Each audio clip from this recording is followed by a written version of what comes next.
Vote a partisan political stunt and a personal vendetta, saying he has committed no crime and is being punished for asserting his rights.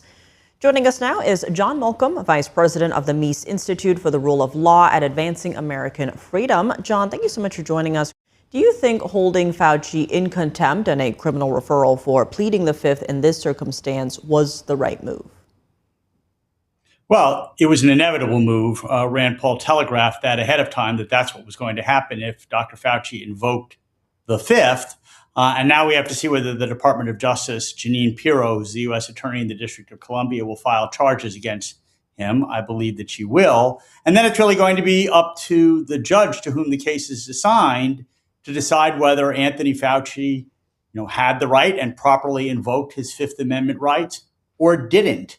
If the judge concludes that he was acted properly by invoking the Fifth Amendment to refuse to answer these questions, then the case will be dismissed. And if the judge determines that he had waived the privilege, or that the privilege did not apply, or that Biden's pardon somehow covered him completely, then the case will proceed.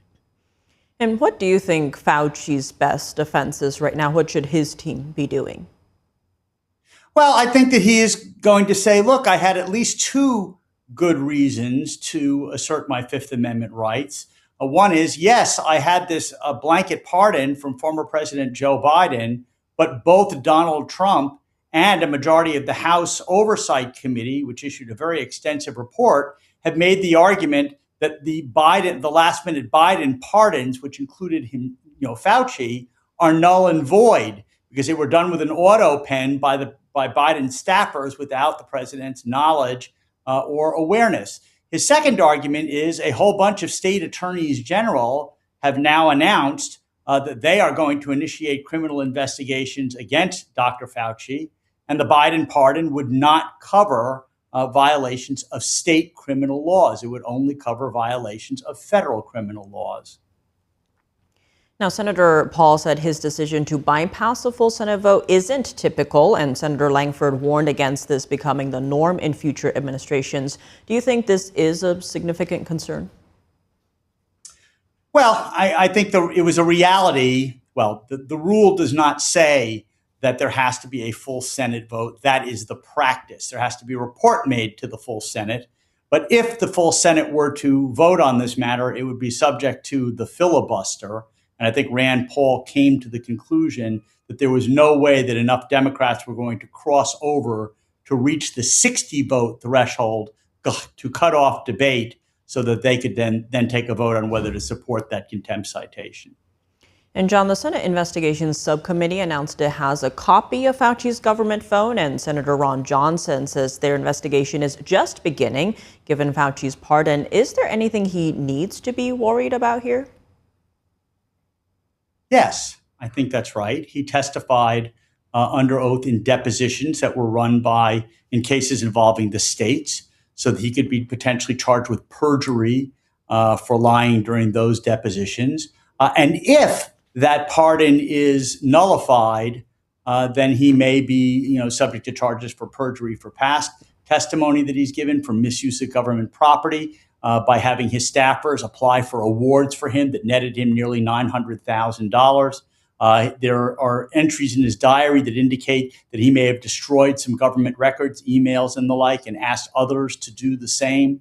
So if the Biden pardon is invalidated, he could face some trouble at the federal level. And it's also possible that he could face trouble at the state level. And again, the Biden pardon wouldn't help him with that. And as you've mentioned, Fauci is now also facing state investigations. Attorneys General in Florida, West Virginia, and Louisiana are demanding records from January to August of 2020. They're focusing on whether he used his position to enrich himself. Do you think anything will come of those probes? It's possible. As I said, there's also possible perjury prosecutions against him for violating the state perjury statutes. Look, he was receiving a lot of money, $900,000, from entities to which he was awarding grants to them. So you could make an argument that these organizations who were receiving money from Fauci were under a lot of pressure to give him those awards that came with a financial package. And that could conceivably be deemed to be either a bribe or a gratuity to a federal official. Now, whether that violates state law or not, I don't know, but it might. And John, switching gears a bit here, President Trump signed 2 executive orders today related to birthright citizenship, narrower than the one struck down by the Supreme Court. Do you think these new orders will withstand constitutional scrutiny? Well, I haven't studied all of them yet, so I'm just barely aware of them. One of them has to do with the children of diplomats, and I think he expanded the definition of what it means to be a diplomat in this country. And I think he's also going to severely restrict the travel of people, women who are pregnant, who he suspects are coming over here as birth tourists to deliver children here and then take them back to their home country, but nonetheless they'll have citizenship by dint of having been born on our soil. Well, John Malcom, thank you so much for joining us. My pleasure.